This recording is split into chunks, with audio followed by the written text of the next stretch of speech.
time for the Susan Taylor Podcast, where we discuss the yoga of mind, medicine, and healing. Author of Feeling Good Matters, Sexual Radiance, and the Vital Energy Program, Dr. Taylor imparts authentic knowledge and practical tools that inspire, educate, and empower us to be a healing force for positive change. So join us and take your life and our planet to the next level.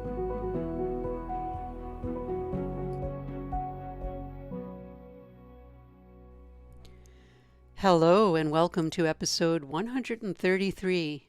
Feeling anxious? Adopt a new way of breathing.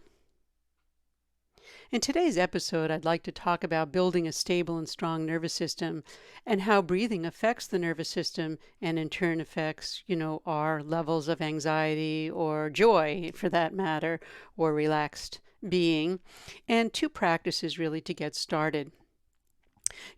Our nervous system does dictate our emotional and physical health, and previous research has established the gut as a major regulator of this motivational and our emotional states, but recent research has actually shed light on the gut-brain neural circuitry in our health, and we all know that anxiety, depression, or any of our moods can be totally linked to the gut.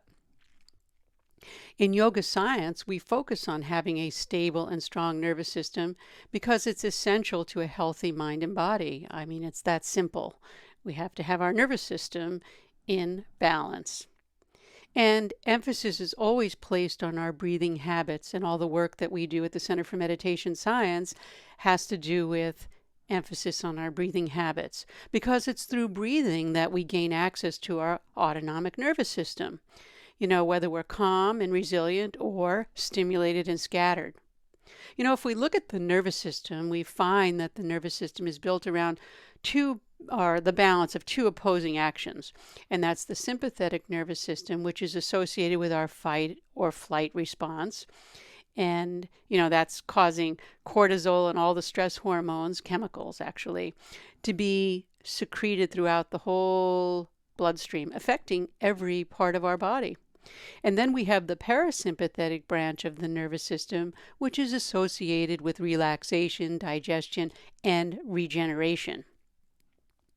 Actually, we could even say rejuvenation. And these two parts of our autonomic nervous system are meant to really work in rhythm, in a balanced way, so that we have healthy rhythms of alertness and restfulness that facilitate both our physical and mental health. When the balance between our sympathetic branch of the nervous system and our parasympathetic branch is disturbed from chronic stress, negativity, unresolved issues, and even the occurrences of feeling unsafe or unstable, we experience anxiety. We do live in a world, or in the past, we have a new reality now, but we've tend to be overstimulated from our marketing ads to tweets to text, even to the news. The news is really a stimulating mechanism based on a fear response, which creates anxiety. And that leads to sympathetic nervous system arousal. And as we know, our current state of affairs, we're changing, we're transforming. I'm putting it out there for the better in a positivity way, where our environment is healing, it's getting better, and our attitudes are improving, and we're becoming closer in connection. But there's still a little portion that possibly is unsettled, and we have to have practices to help with that part that's lagging, that's still creating the arousal, the anger, the animosity. And that's what we're going to talk about today. What are those practices? And the practice we teach is breath awareness.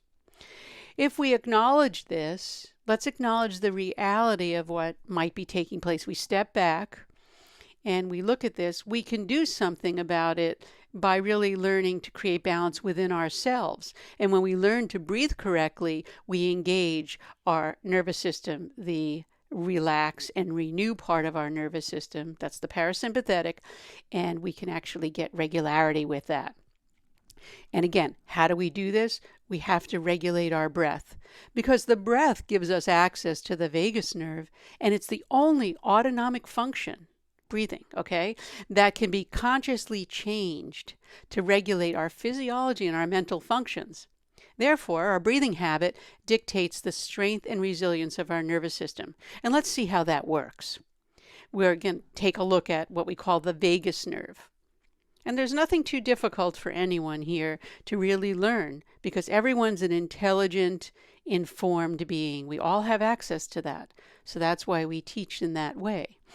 And the vagus nerve is essentially the queen of this parasympathetic nervous system.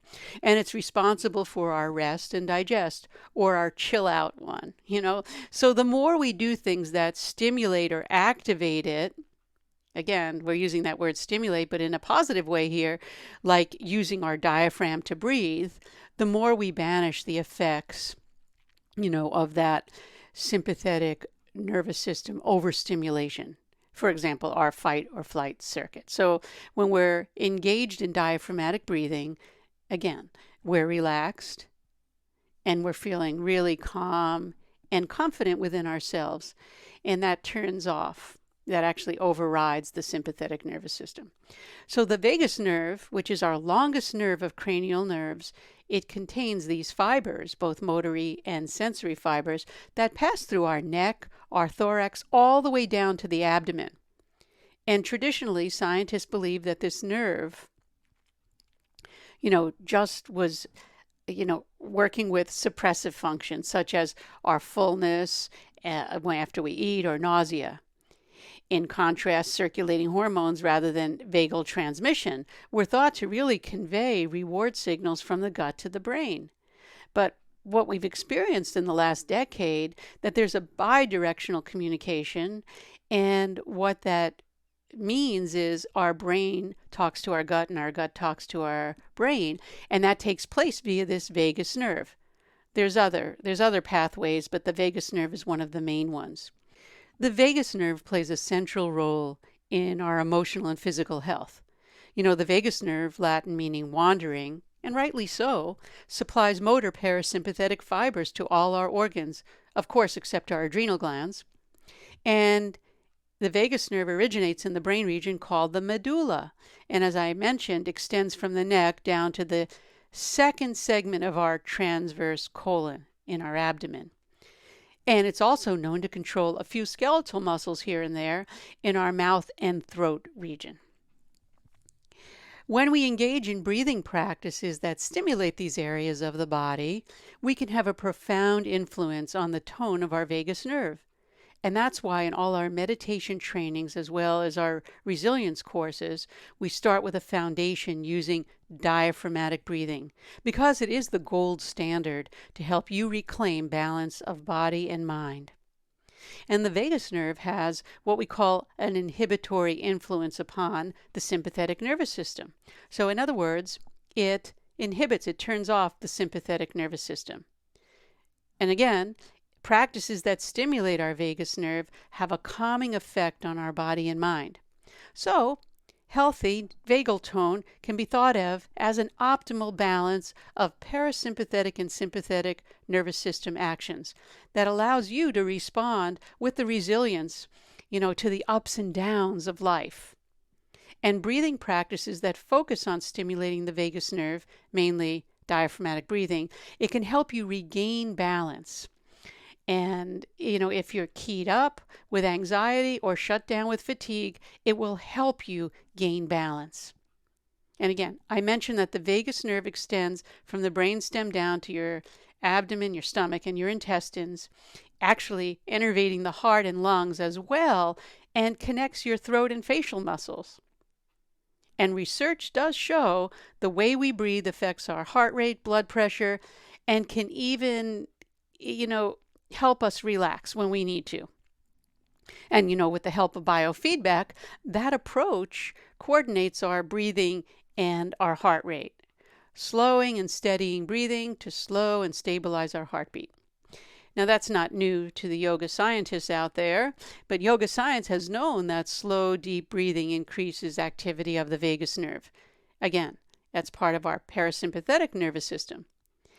The vagus nerve also controls and measures the activity of many of our internal organs. So when it's stimulated, Calmness pervades the body. Heart rate slows and everything becomes regular, balanced. Blood pressure even decreases and muscles relax. So when the vagus nerve informs the brain of these changes, it too relaxes, increasing feelings of peacefulness. So the technique works through both neurobiological and psychological mechanisms. So it's the mind and body. Remember, the mind and body are one. If I put it another way, your body senses your breathing and adapts its heart rate in response. When we inhale, the sensory nodes of our lungs, there are lung stretch receptors, they send information up through the vagus nerve and into the brain. And when we breathe out, we exhale, the brain sends information back down through the vagus nerve to slow down or speed up the heart. So when we breathe slowly, the heart slows and we relax. And when we breathe quickly, our heart speeds up. That's what happens when we feel amped up or anxious. And guess what? It's all controlled by our thought process in the mind. So our exhalation that triggers the relaxation response is important to know. It's our exhalation, so that's exhaling, because vagal activity is highest and the heart rate is lowest when we exhale. And that's why yogis have always given the practices centuries ago for those wanting to have a sound mind and body. So how do we get started? Let's be practical here. What type of diaphragmatic breathing exercises and techniques should you use? Well, I can give you what we use here in our trainings. A typical exercise that we do to regulate our breathing is diaphragmatic breathing. As you know, you've heard this over and over. And the next few episodes, I'm going to talk about the importance of our lungs, importance of immunity, and all of that, because we really need to pay attention to that in our new normal behavior. Our students learn diaphragmatic breathing and are instructed to practice diaphragmatic breathing as part of our everyday habit. And it's breathing not just in a yoga or mindfulness meditation routine, but I'm talking as our normal routine.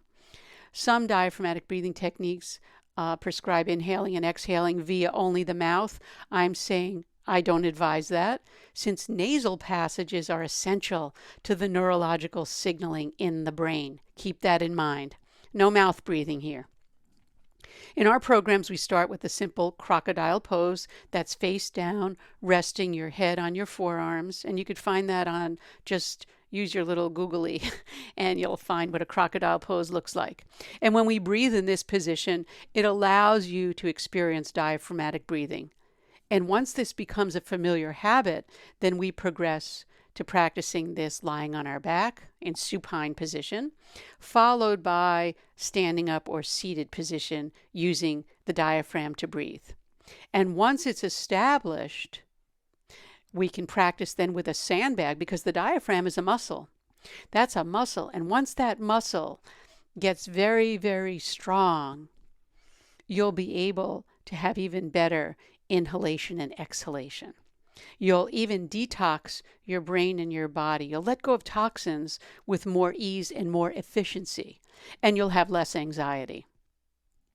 So we learn first, let's take the next month or two and do diaphragmatic breathing if you're not used to it in the crocodile pose.